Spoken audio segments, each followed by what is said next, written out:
ज्योतिस्वरूपं सहस्रकोटिसूर्यसमप्रभम् तेजोमयम् अखिलाण्डकोटिब्रह्माण्डवासम्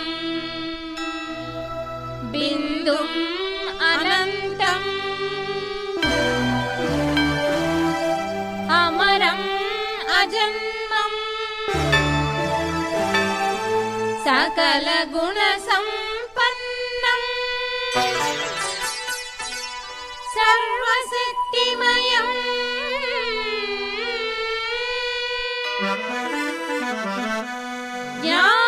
ज्ञानसागरम् जननमरणरहितम् सत्यम् शुभकरम् पतितपावनं शिवम् स्मरामि।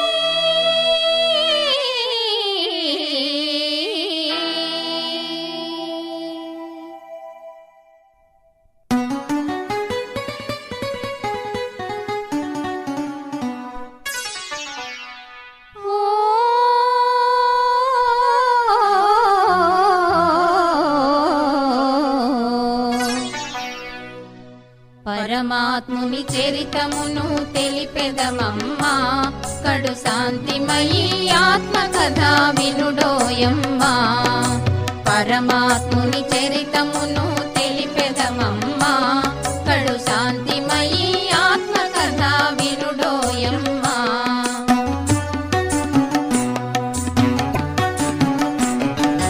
ఆత్మలన్నీ చెంత చేర ప్రేమతో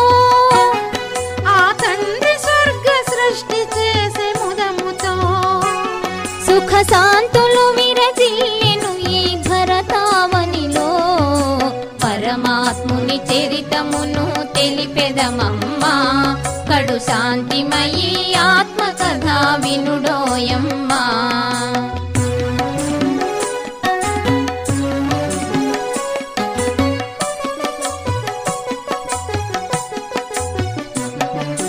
దేహమనే రథమును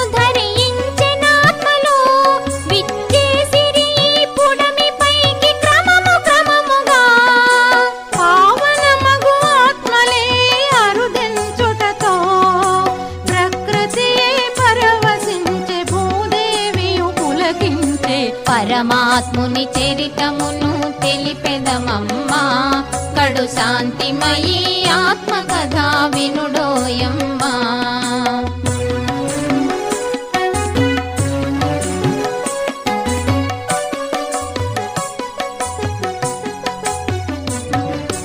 ఆత్మలన్నీ కలసి మెలసి అన్నదమ్ములై ఆనందముతో తేలియాడుచుండిరి ఒకటై ఓర్వలేని ఆ మాయా రక్కసిగాంచి అదను చూసి కాటేసెను ఆత్మలందరినీ పరమాత్ముని చరితమును తెలిపెదమమ్మా కడు శాంతిమయీ ఆత్మకథ వినుడోయమ్మా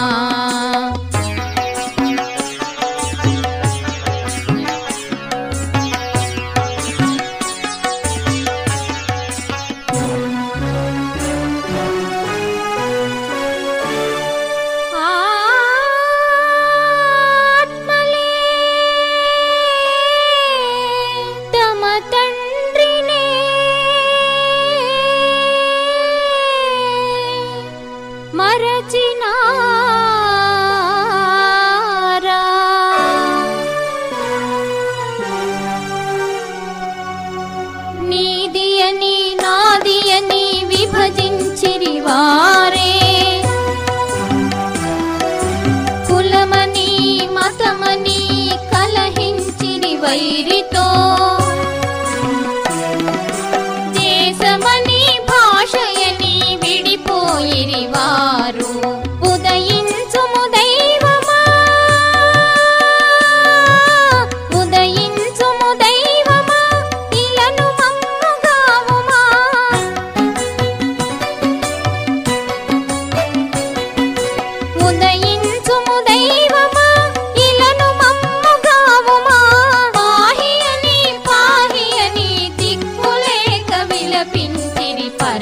పరమాత్ముని చరితమును తెలిపెదమమ్మా కడు శాంతిమయీ ఆత్మకథ వినుడోయమ్మా.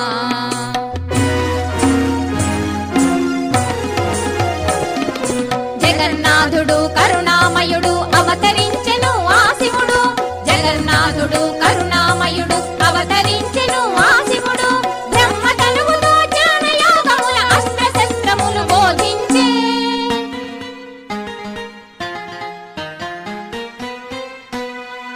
పొంచి ఉన్న మాయను మటుమాపి పావన సృష్టికి ప్రారంభము పలికే.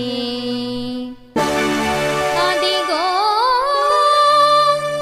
రుద్రగీత జ్ఞానయజ్ఞము ఆరంభమాయే. పరమశివుడు అవతరించిన ధరణిలో శాంతి జనించే.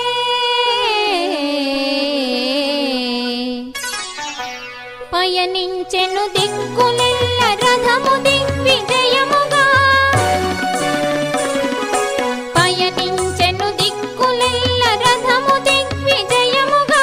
పరమాత్ముని తోడు నీడ కోరి అంత సమిధలై,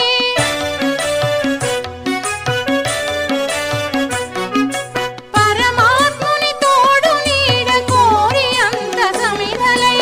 బ్రహ్మ పదములో సాగిరి మాతలు శక్తులు యోగులు, పరమాత్ముని చరితమును తెలిపెదమమ్మా కడు శాంతిమయీ ఆత్మకథ వినుడోయమ్మా.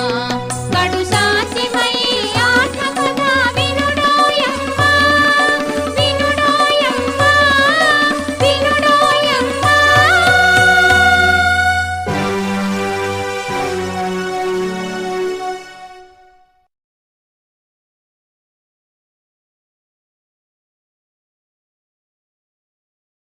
ఓం శాంతి. మధురమైన పిల్లలారా, తండ్రి అవినాశీ వైద్యులు. ఒక్క మహామంత్రంతోనే మన సర్వ దుఃఖాలను దూరం చేసేస్తారు. ప్రశ్న: మాయ మీ మధ్యలో విఘ్నాలు ఎందుకు కలిగిస్తుంది? కారణాలు చెప్పండి. జవాబు: ఎందుకంటే మీరు మాయకు గొప్ప గిరాకీలు. దాని గిరాకీ సమాప్తమైపోతుంది, అందుకే విఘ్నాలు వేస్తూ ఉంటుంది. అవినాశి వైద్యుడు మీకు మందు ఇచ్చినప్పుడు మాయ జబ్బు ఉప్పొంగుతుంది, పైకి వస్తుంది. అందుకే విఘ్నాలకు భయపడరాదు. మన్మనాభవ మంత్రం ద్వారా మాయ పారిపోతుంది. ఓం శాంతి. తండ్రి కూర్చొని పిల్లలకి అర్థం చేయిస్తూ ఉన్నారు. మానవులు మనశ్శాంతి మనశ్శాంతి అంటూ వెతుకుతూ ఉన్నారు. ప్రతిరోజు ఓం శాంతి అని కూడా అంటారు. కానీ దీని అర్థం తెలియనందువల్లే మనశ్శాంతి కావాలని వేడుకుంటారు. ఐఆమ్ సోల్ అని కూడా అంటారు. అంటే ఐఆమ్ సైలెన్స్, నేను శాంతి స్వరూపము, నా స్వధర్మము శాంతి అని అర్థము. స్వధర్మం శాంతి అయితే మళ్ళీ శాంతి కొరకు వేడుకునేది ఎందుకు? అర్థం తెలియనందునే వేడుకుంటూ ఉన్నారు. ఇది రావణ రాజ్యమని మీకు తెలుసు. కానీ రావణుడు పూర్తి ప్రపంచానికి, ముఖ్యంగా భారతదేశానికి శత్రువని, అందుకే రావణుణ్ణి తగలపెడుతూ ఉంటారని అర్థం చేసుకోరు. ప్రతి సంవత్సరము కాల్చివేయబడే మానవుడు ఎవరైనా ఉన్నాడా? ఇతన్ని జనం జన్మాంతరాల నుండి, కల్పకల్పాంతరాల నుండి తగలబెడుతూ వచ్చారు. ఎందుకంటే ఇతనే మనకి పెద్ద శత్రువు. అందరూ పంచవికారాలలో చిక్కుకొని ఉన్నారు. జన్మయే భ్రష్టాచారము ద్వారా జరిగినందున ఇది రావణరాజ్యంగా అయింది. ఈ సమయంలో అంతులేని దుఃఖమున్నది. దీనికి నిమిత్తం ఎవరు? రావణుడు దుఃఖము ఎందువలన కలుగుతూ ఉందో ఎవరికీ తెలియదు. ఈ రాజ్యమే రావణునిది. అందరికంటే పెద్ద శత్రువు ఇతడే. ప్రతి సంవత్సరము ఇతని బొమ్మ చేసి తగలబెడుతూ ఉంటారు. రోజు రోజుకి సైజు ఇంకా పెంచుతూ పోతూ ఉన్నారు. దుఃఖము కూడా అలాగే పెరుగుతూ ఉన్నది. రావణుడు మనకి శత్రువని, అందుకే అతన్ని ప్రతి సంవత్సరం తగలబెడుతున్నామని పెద్ద పెద్ద సాధువులకు సన్యాసీలకు కూడా తెలియదు. తగలబెట్టిన తర్వాత సంతోషంగా పండగ చేసుకుంటారు. రావణుడు చనిపోయాడని, మనం లంకకు అధికారులుగా అయ్యామని భావిస్తారు. కానీ అధికారులుగా అవ్వలేరు. ఎంతో ధనము ఖర్చు చేస్తారు. తండ్రి అంటూ ఉన్నారు, మీరు లెక్కలేనంత ధనం ఇచ్చాను, అదంతా ఎక్కడ పోగొట్టుకున్నారు? దసరా పండగను లక్షలు లక్షలు ఖర్చు చేసి జరుపుకుంటారు. రావణుణ్ణి చంపి మళ్ళీ లంకను దోచుకున్నామని అంటారు. రావణుణ్ణి తగలబెట్టదెందుకు ఎవ్వరికీ తెలియదు. ఇప్పుడు అందరూ ఈ వికారాల జైలులో పడి ఉన్నారు. అర్ధకల్పము రావణుణ్ణి తగలబెడతారు. ఎందుకంటే దుఃఖంలో ఉన్నారు. రావణ రాజ్యంలో మేము చాలా దుఃఖంలో ఉన్నామని అర్థం కూడా చేసుకుంటారు. సత్యయుగంలో పంచవికారాలు ఉండవని వారికి తెలియదు. రావణుణ్ణి తగలబెట్టడం మొదలైనవేవి అక్కడ ఉండవు. ఇది ఎప్పటి నుండి చేస్తున్నారని అడిగితే అనాదిగా జరుగుతూ ఉందని అంటారు. రక్షాబంధనం ఎప్పటి నుండి ప్రారంభమైంది? అనాదిగా అంటారు. ఇవన్నీ అర్థం చేసుకునే విషయాలు కదా. మానవుల బుద్ధి ఎలా తయారవుతుందో చూడండి. జంతువులు కాదు, మనుషులు కారు, దేనికి పనికిరారు. స్వర్గం అంటే ఏమిటో తెలియనే తెలియదు. భగవంతుడు ప్రపంచాన్ని తయారు చేశారని భావిస్తారు. దుఃఖములో ఓ భగవంతుడా, ఈ దుఃఖము నుంచి విడిపించు అని స్మృతి చేస్తారు. కానీ కలియుగంలో సుఖం ఉండనే ఉండదు. దుఃఖము తప్పకుండా అనుభవించాల్సి ఉంటుంది. మెట్లు దిగి తీరాల్సిందే. నూతన ప్రపంచం నుండి పాత ప్రపంచం చివరి వరకు రహస్యాలన్నీ తండ్రి అర్థం చేయిస్తూ ఉన్నారు. పిల్లలు దగ్గరికి వస్తూనే అన్ని దుఃఖాలకు ఒకే మందు అని చెప్తూ ఉన్నారు. వారు అవినాశి వైద్యుడు కదా. 21 జన్మలకు అందరినీ దుఃఖాల నుండి విముక్తి చేస్తారు. ఆ వైద్యులైతే వారే రోగగ్రస్తులుగా అవుతారు. వీరు అవినాశి వైద్యుడు. దుఃఖము కూడా అపారంగా ఉంది, సుఖం కూడా అపారంగా ఉంటుందని మీకు తెలుసు. తండ్రి అపారమైన సుఖం ఇస్తారు. అక్కడ దుఃఖానికి నామరూపాలు ఉండవు. ముందు సుఖీలుగా చేసేందుకే ఇస్తారు. కేవలం తండ్రి స్మృతి చేస్తే పావనంగా సతోప్రధానంగా అవుతారు. దుఃఖాలన్నీ దూరమైపోతాయి. ఆ తర్వాత సుఖమే సుఖం ఉంటుంది. తండ్రి దుఃఖహర్త సుఖకర్త అనే గాయనం ఉన్నది. అర్ధకల్పం వరకు అన్ని దుఃఖాలు దూరమైపోతాయి. మీరు కేవలం స్వయాన్ని ఆత్మగా భావించి తండ్రిని స్మృతి చెయ్యండి. ఇది ఆత్మ మరియు శరీరము రెండింటి ఆట. నిరాకార ఆత్మ అవినాశి, సాకార శరీరము వినాశి. ఇది ఈ రెండిటి ఆట. తండ్రి చెప్తూ ఉన్నారు, దేహ సహితంగా దేహ సంబంధాలన్నీ మర్చిపోండి. గృహస్థ వ్యవహారంలో ఉంటూ ఇప్పుడు మేము వాపస్ వెళ్ళాలని భావించండి. పతితులు వెళ్ళేందుకు వీలు లేదు. అందుకే మామేకం యాద్ కరో, మీరు సతోప్రధానంగా అవుతారు. తండ్రి వద్ద మందు ఉంది కదా. మాయ తప్పకుండా విఘ్నాలు కలిగిస్తుందని కూడా తెలుపుతూ ఉన్నారు. మీరు రావణుని ఖాతాదారులు కూడా. అతని గిరాకీలు వెళ్ళిపోతూ తప్పకుండా ఇబ్బంది పెడతారు. ఇది చదువు అని తండ్రి తెలిపిస్తూ ఉన్నారు. ఏ మందు లేదు. ఇది యాత్ర, స్మృతి యాత్ర అనే మందు. ఒకే మందు ద్వారా మీ దుఃఖాలన్నీ దూరమైపోతాయి. కానీ మీరు తండ్రి నిరంతరము స్మృతి చేసే పురుషార్థం చేయాలి. భక్తి మార్గంలో కొంతమంది నోరు ఎప్పుడూ పని చేస్తూనే ఉంటుంది. ఏదో ఒక మంత్రం, కొంతమంది రామనామం జపిస్తూనే ఉంటారు. వారికి గురువు ఇచ్చిన మంత్రం లభించి ఉంటుంది. ప్రతిరోజు ఇన్నిసార్లు జపం చేయాలని చెప్పుంటారు. వారికి రామనామం అనే జపం చేయమనే చెప్తారు. దీనినే రామనామాన్ని దానం చేయడం అంటారు. ఇలా సంస్థలు చాలా తయారై ఉన్నాయి.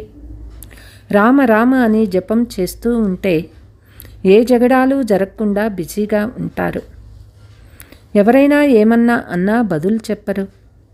అయితే చాలా కొద్దిమందే ఇలా చేస్తారు. కానీ ఇక్కడ తండ్రి చెప్తూ ఉన్నారు, నోటితో రామ రామ అని చెప్పవలసిన పని లేదు. ఇది అజప జపము. కేవలం తండ్రిని స్మృతి చేస్తూ ఉండండి. బాబా రాముడు కాదని తండ్రి చెప్తూ ఉన్నారు.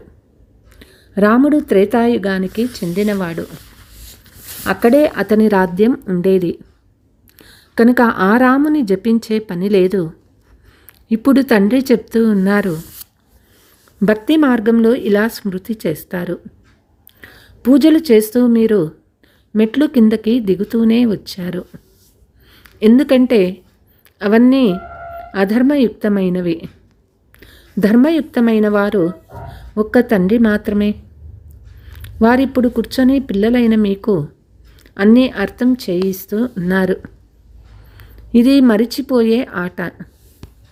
ఏ తండ్రి నుండి ఇంత అనంతమైన వారసత్వం లభిస్తుందో వారిని స్మృతి చేస్తే వారి ముఖం మెరిసిపోతూ ఉంటుంది. సంతోషముతో ముఖం వికసిస్తుంది.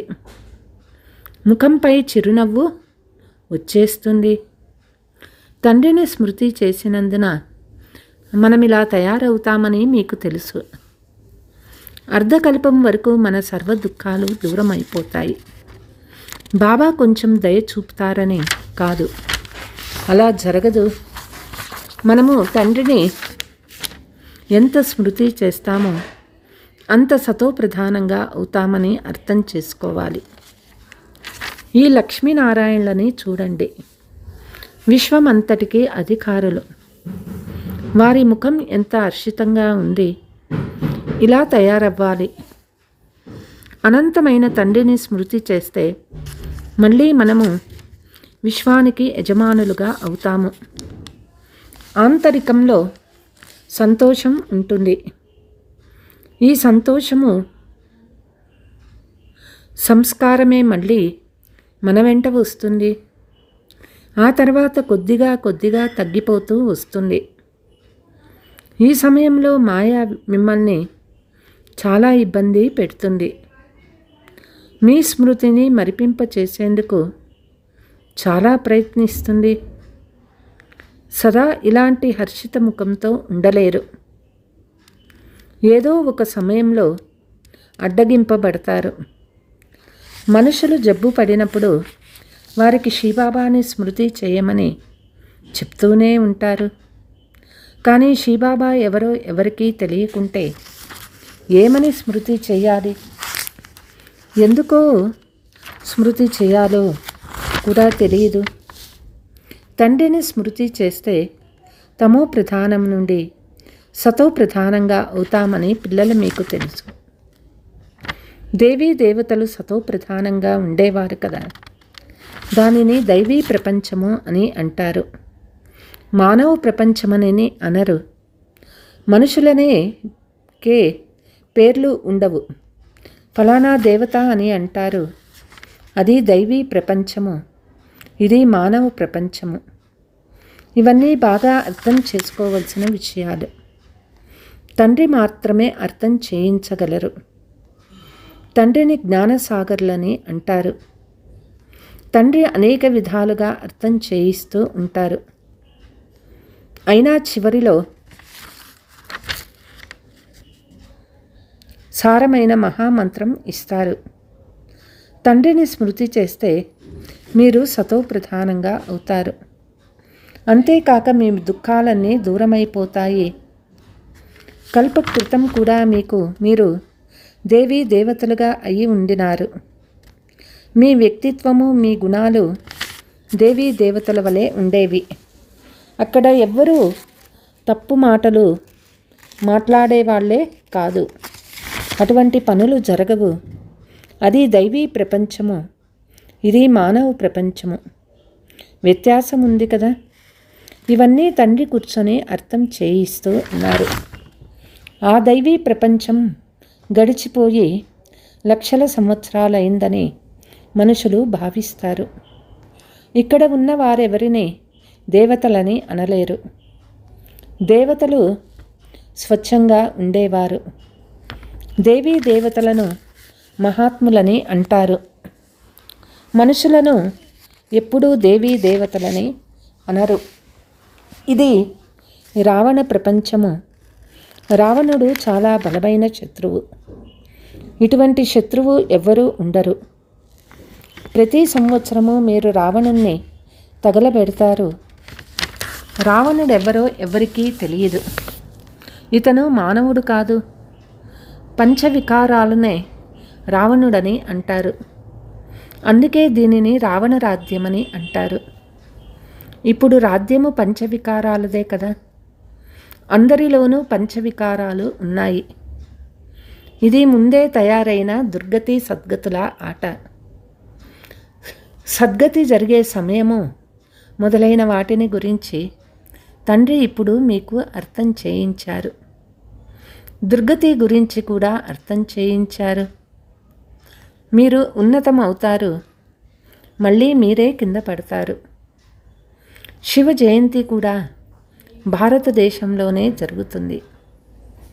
రావణ జయంతి కూడా భారతదేశంలోనే జరుగుతుంది. అర్ధకల్పం దైవీ ప్రపంచము, లక్ష్మీనారాయణల సీతారాముల రాజ్యం ఉంటుంది. పిల్లలు మీకిప్పుడు అందరి జీవిత చరిత్రలు తెలుసు. మొత్తం మహిమ అంతా మీదే. నవరాత్రులలో పూజలు మొదలైనవన్నీ మీకే జరుగుతాయి. మీరే స్థాపన చేస్తారు. శ్రీమతాన్ని అనుసరించి మీరు ఈ విశ్వాన్ని పరివర్తన చేస్తారు.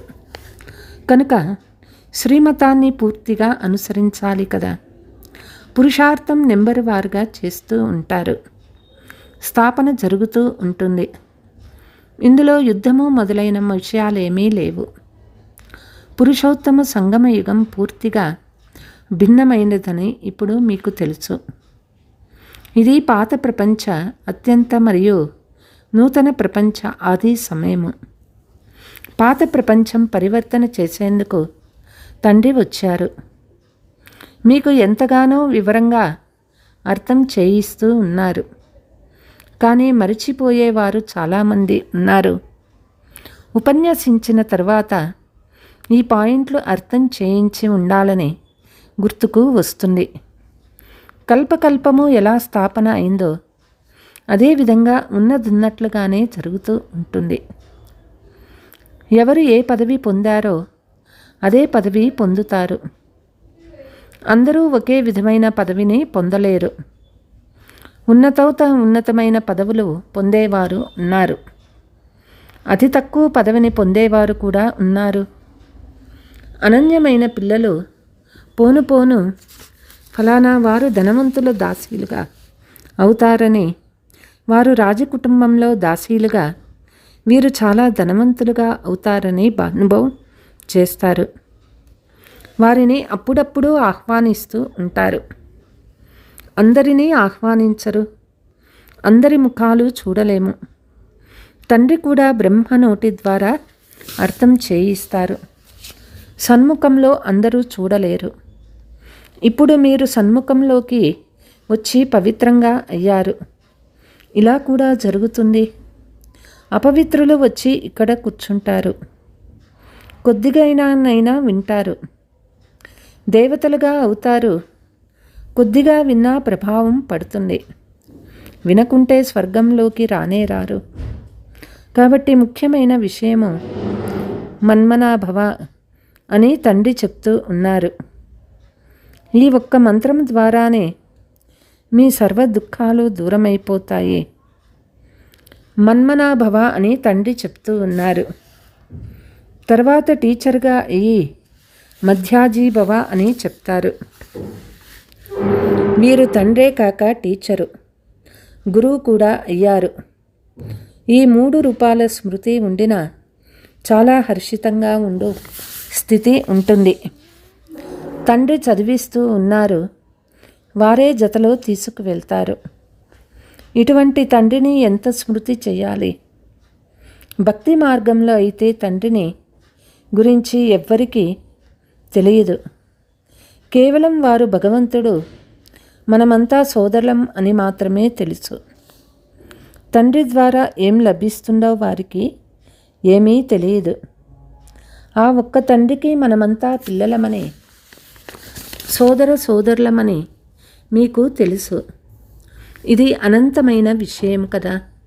పిల్లలందరికీ టీచర్గా అయ్యి చదివిస్తూ ఉన్నారు. అందరి లెక్కాచారాలు సమాప్తి చేయించి వాపస్ తీసుకువెళ్తారు. ఈ చీచీ ప్రపంచం నుంచి వాపస్ వెళ్ళాలి. కొత్త ప్రపంచంలోకి వచ్చేందుకు మిమ్మల్ని అర్హులుగా చేస్తూ ఉన్నారు. అర్హులైన వారు సత్యయుగంలోకి వస్తారు. అచ్చా, मीठे मीठे सिकीलते बच्चों प्रति मात पिता बाप दादा का याद प्यार और गुड मॉर्निंग. रूहानी बाप की रूहानी बच्चों को नमस्ते. हम रूहानी बच्चों की रूहानी मात पिता बाप दादा को याद प्यार गुड मॉर्निंग नमस्ते नमस्ते. ధారణ: మీ స్థితిని సదా ఏకరసంగా హర్షితంగా ఉంచుకునేందుకు తండ్రి, టీచర్, సద్గురు ముగ్గురిని స్మృతి చేయాలి. ఇక్కడ నుండే ఖుషి సంస్కారాలను నింపుకోవాలి. వారసత్వాల స్మృతి ద్వారా ముఖం ఎప్పుడూ మెరిసిపోతూ ఉండాలి.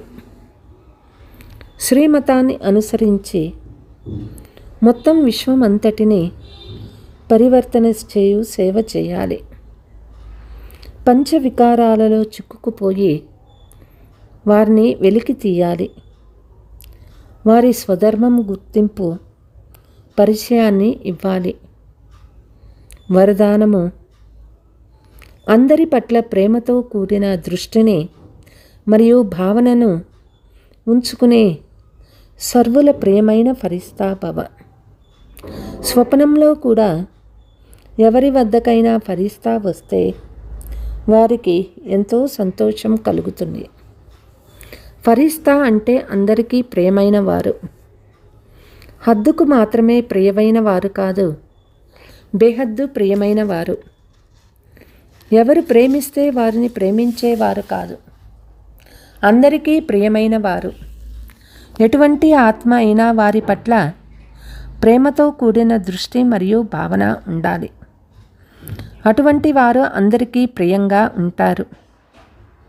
ఎవరైనా అవమానపరిచినా, అసహ్యించుకున్నా వారి పట్ల కూడా ప్రేమ లేక కళ్యాణ భావన ఉత్పన్నమవుతుంది. ఎందుకంటే ఆ సమయంలో వారు పరవశులుగా ఉంటారు.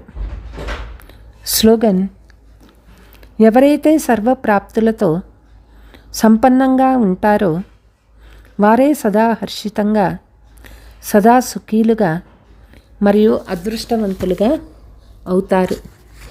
అచ్చా, ఓం శాంతి.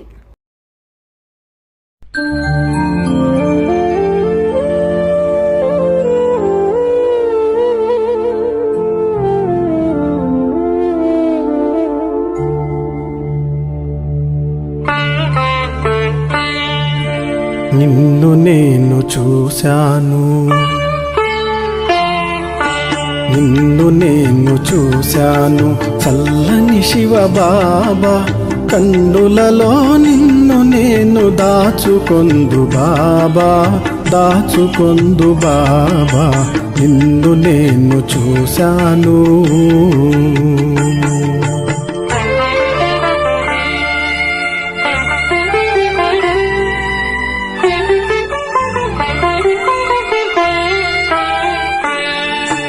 కలనైనా ఇలనైనా కనిపించేది నీవే, కలనైనా ఇలనైనా కనిపించేది నీవే, కన్నులలోనైనా కదలాడేది నీవే, కదలాడేది నీవే. ఎన్నో జన్మల పుణ్యం కలిగినది నీ మిలనం, ఎన్నో జన్మల పుణ్యం కలిగినది నీ మిలనం. ఎన్ని జన్మలైనా ఇది చెరిగిపోని బంధం, చెరిగిపోని బంధం. నిన్ను నేను చూశాను, నిన్ను నేను చూశాను చల్లని శివ బాబా, కన్నులలో నిన్ను నేను దాచుకొందు బాబా, దాచుకొందు బాబా. నిన్ను నేను చూశాను.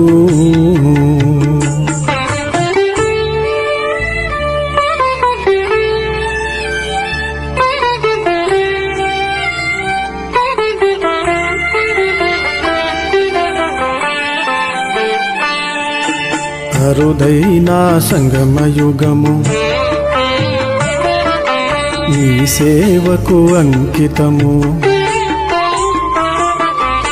అరుదైన సంగమయుగము నీ సేవకు అంకితము. చేయువాడ నేను, చేయించువాడు నీవు, చేయిస్తున్నావు. నీ సేవకు అర్పితమై నా బ్రతుకే ధన్యము, నీ సేవకు అర్పితమై నా బ్రతుకే ధన్యము. మన్మన భవ మంత్రముతో నీ సేవ చేతును, నీ సేవ చేతును. నిన్ను నేను చూశాను, నిన్ను నేను చూశాను చల్లని శివ బాబా, కన్నులలో నిన్ను నేను దాచుకొందు బాబా, దాచుకొందు బాబా. నిన్ను నేను చూశాను.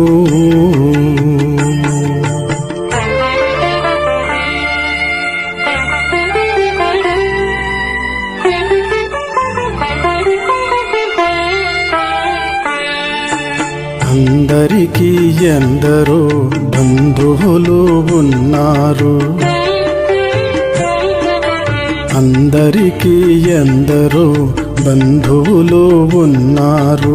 నా బంధువు నీవే శివ, నా సర్వము నీవే, సర్వస్వము నీవే. ఈ బంధువులిక్కడే ఆగి ఆగిపోతారు, ఈ బంధువులిక్కడే ఆగి ఆగిపోతారు. నా బంధువు నీవే శివ, నా తోడు ఉంటావు, నా తోడు ఉంటావు. నిన్ను నేను చూశాను, నిన్ను నేను చూశాను చల్లని శివ బాబా, కన్నులలో నిన్ను నేను దాచుకొందు బాబా, దాచుకొందు బాబా. నిన్ను నేను చూశాను.